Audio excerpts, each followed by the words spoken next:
आणि तिथून पुष्पक विमानानं काही ठिकाणी असा प्रवास करत प्रभू रामचंद्रजी दिवाळीला अयोध्येत पोहोचले. आणि त्यांचं आगमन झाल्यामुळे 14 वर्ष अयोध्यावासियांनी कुठलाच सण साजरा केला नव्हता. तेवढं प्रेम असेल आपल्या या युवराजावर आणि भगवान प्रभू रामचंद्रावर. भरतजी तर नंदीग्रामातच राहिले होते ना, अयोध्येत सुद्धा गेले नाही. तिथूनच रामाच्या पादुका सिंहासनावर ठेवून त्यांनी राज्य पाहिलं, कारभार सांभाळला रामाच्या आज्ञेनं, परंतु राजधानीत गेले नाही.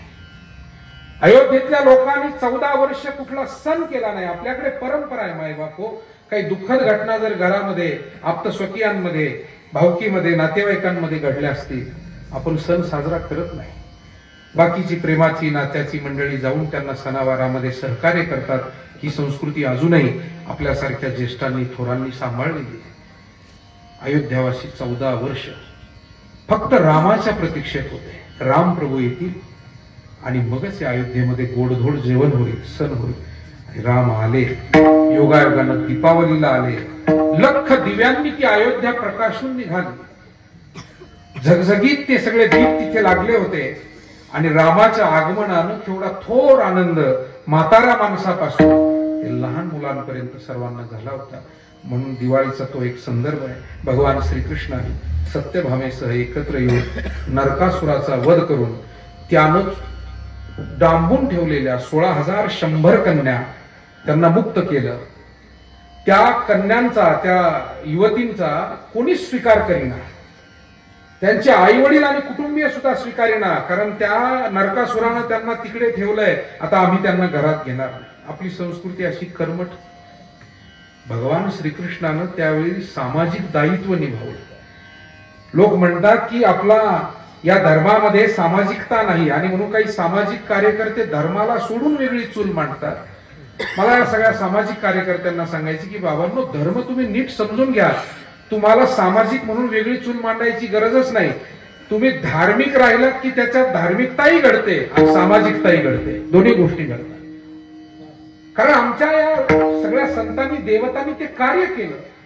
कोणीच स्वीकार करीना. भगवान श्रीकृष्णांनी त्या कन्यांचा स्वीकार केला आणि त्यांना आपलं नाव दिलं. सांगितलं की हा समाज तुम्हाला जगू देणार नाही, म्हणून मी तुमचं पाणी ग्रहण करतो, मी तुमच्याशी विवाहबद्ध होतोय असं मी जाहीर करतो.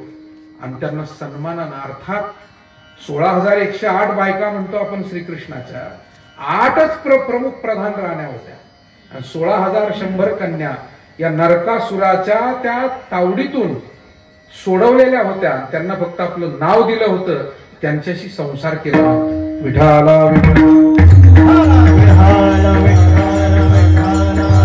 त्या नरकासुराचा वध केला. हेही एक दीपावलीचं महत्व आहे. देवा दैत्यांनी मिळून समुद्र मंथन केलं आणि त्यातून 14 रत्न निघाली. अर्थात दुर्वास ऋषीच्या शापानं इंद्राची संपत्ती क्षीर समुद्रात पडली आणि ती पुन्हा प्राप्त करण्यासाठी समुद्र मंथन झालं आणि त्या मंथनातून 14 रत्न निघाली. पण दिवाळीच्या संबंधानं बोलायचं तर धन्वंतरी आणि लक्ष्मी हे त्यावेळी निघाले. धन्वंतरी हे धनत्रयोदशीला प्रकट झाले, देवांचे वैद्य, आणि म्हणून धन्वंतरीचं पूजन त्या दिवशी केलं जातं. आणि लक्ष्मी प्रकट झाली अमावास्येच्या दिवशी, आणि म्हणून त्या अमावास्येला लक्ष्मीचं पूजन केलं जातं. कारण त्या दिवशी क्षीर समुद्रातून लक्ष्मी निघाली. लक्ष्मी ही सामर्थ्याची देवता आहे, वैभवाची देवता आहे. आणि म्हणून आपल्या अंतःकरणातलं दुःख घालवणारी, आपल्या जीवनातलं दारिद्र्य मिटवणारी ती देवता आहे आणि तिचं पूजन करण्याची परंपरा आहे. पुढे पाडवा येऊन जातो, बलिप्रतिपदा. भगवान परमात्म्याने वामन रूप घेऊन बळीराजाचं थोडीशी परीक्षा पाहिली. 3 पावलं भूमिदान मागितली. 3 पावलं विराट रूप धारण करून पृथ्वी स्वर्ग 2 पावलात संपवला. 3ऱ्या पावलानं सांगितलं की बळी 3रा पाऊल कुठे ठेवायचं. त्याने सांगितलं माझ्या मस्तकावर. त्याला पाताळापर्यंत नेलं. अर्थात ही परीक्षा होती. पण भगवान बळीला प्रसन्न झाले की तू तुझा शब्द पूर्ण केलाय. म्हणून बळीराजा हा उदार होता असं म्हणता येत नाही. बळीराजा आजही तसाच उदार आहे. हे बसलेले सगळे बळीराजाचेच आहे. शेतकऱ्याला बळीराजा म्हणतो ना, हे उदारत्व त्याच्यात तेव्हापासून आहे. काय व्हायचं होऊ दे, पण माझ्या दारात आलेल्याला मी रिकाम्या हाताने जाऊ देणार नाही. गुरु मध्ये आला, आड आला म्हणून फोडी याला डोळा, शुक्राचार्यांचा. पण 3 पावलं भूमी आणि भगवान प्रसन्न होऊन बळीला विचारतात, काय देऊ? म्हणजे आता दृष्टी पुढे ऐसा चितूर आहे. काय अभिमान वाटला होता त्या बळीच्या आईला. तिनं भगवान विष्णूची भेट घेऊन सांगितलं, देवा मी तुला भेटायला आले, भांडायला नाही आले. माझ्या मुलाचं तू राज्य वगैरे सगळं हिसकावून घेतलं मान्य आहे, पण बळी हा कोण आहे? हा प्रल्हादाचा नातू आहे, भक्त प्रल्हाद, त्याचा पुत्र विरोचन आणि विरोचनाचा पुत्र बळी. परंपरेशिवाय प्राप्ती अशक्य असते. विठाला विठाला विठाला विठाला विठाला. आणि म्हणून ती आई म्हणते की माझे पती वारले विरोचन राजा. बळीची आई म्हणते त्यावेळेला मला सती जायचं होतं, पण मला जाऊ दिलं नाही, मी गर्भवती होते. पण ती बळीची आई म्हणाली, फार बरं झालं मी सती गेले नाही. भली हुई सती नहीं गई विरोचन के साथ साथ.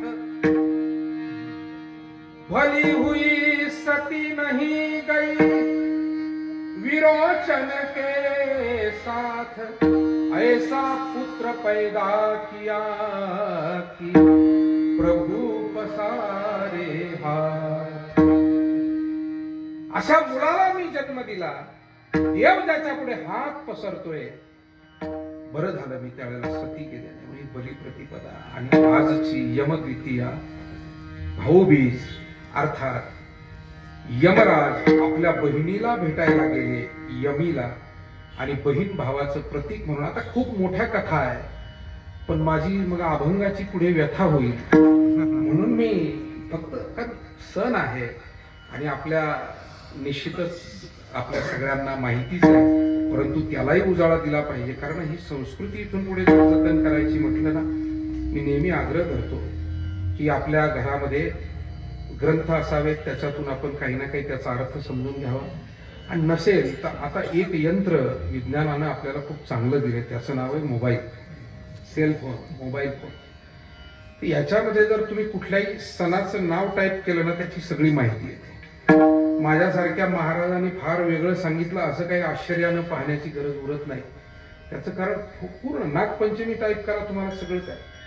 विवेकानंदांची जयंती आहे, त्या दिवशी फक्त स्वामी विवेकानंद एवढं टाईप करा, खाली सगळं माहितीचा डाटा येतो.